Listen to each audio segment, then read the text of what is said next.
Hello, my fellow Nigerians. Senator Ndume is appreciating the military for a job well done. He says, Senator Mohammed Ali Ndume, APC Borno South, on Tuesday visited the headquarters of the Nigerian Army's Joint Task Force Operation Handing Kai in Maiduguri, Borno State, and hailed the soldiers' resilience in the fight against insurgency.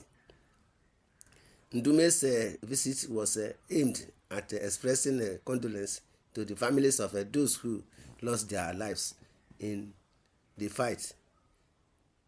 Attack on Sabongeri village, which occurred on January 4, 2025.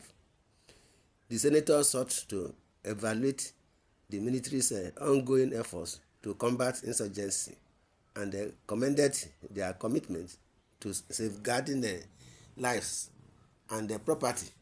He also prayed for a swift recovery for those injured in the recent confrontation with the terrorists.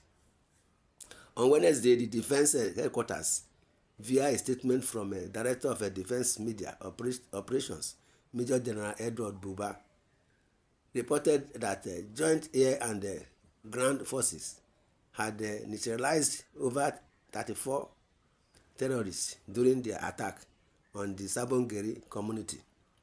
Unfortunately, the encounter resulted in the loss of 6 soldiers.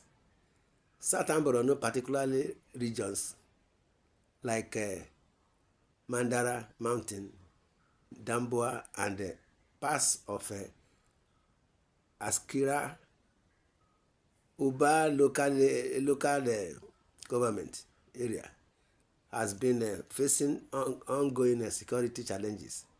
These issues have compelled Senator Ndume, who represents the Southern Borno constituency, to engage more actively with military leaders in search of solutions.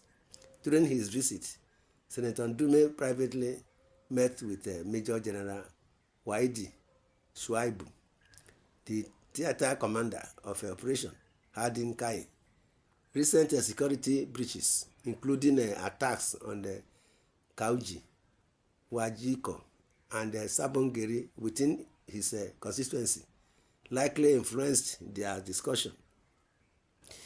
The senator expressed his sympathy to the theater commander, and the troops recognized the difficulties of the security landscape and commending their courage under challenging circumstances. I sincerely appreciate the unwavering dedication and the sacrifice of our officers and soldiers in ensuring the safety of our communities. Your resilience is admirable, and we will continue to support you, Ndume said. After his military engagement, the senator visited the victims of the recent insurgents attack in Sabongeri, Damboa local government area.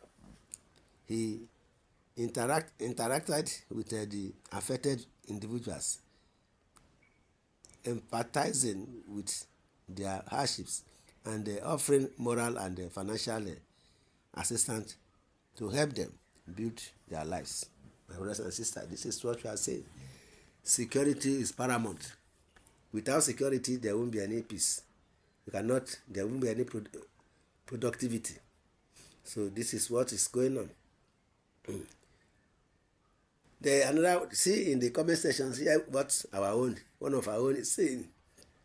Say, well done, Ndume, for praising the military for their good work. I'm surprised to hear this from Ndume. He did well. If such a praise will come from Ndume, it means that there is an improvement in security in Nigeria. My brothers and sisters, this is what we are saying. In a related issue, hear what General Musa is saying concerning this issue of security.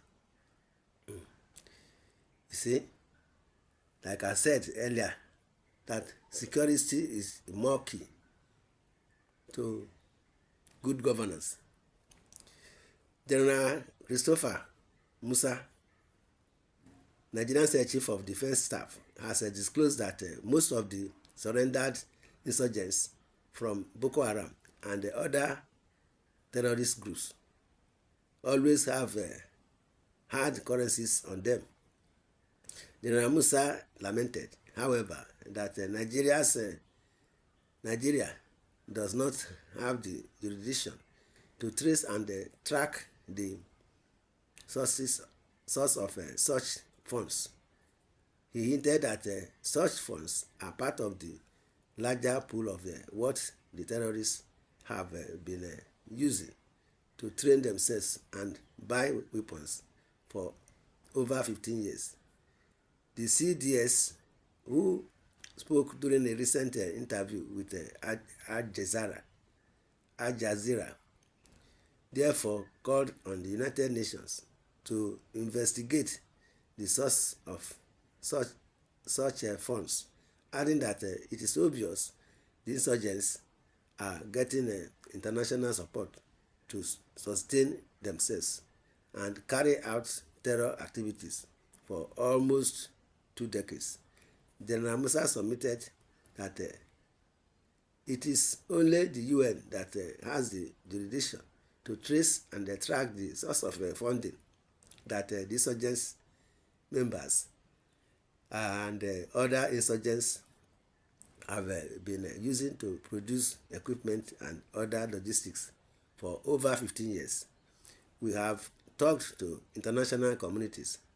Let's find out the funding when they started surrendering. As we speak, we have over 120,000 that have surrendered.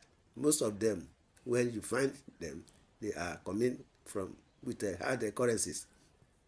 How did they get them? How are they funded? How did they get the training? How did they get equipment? Well, maybe an international conspiracy behind the insurgency in Nigeria. You don't know. Who knows how they able to sustain themselves for 15 years? That is one question I think every day everybody should ask. This is what we are saying, my brothers and sisters, in the comment section on the issue of this insecurity in Nigeria. You say your opinion. In your mind, what you know. Subscribe to this channel. Share love. Like. God bless Nigeria. Thanks and God bless. Amen.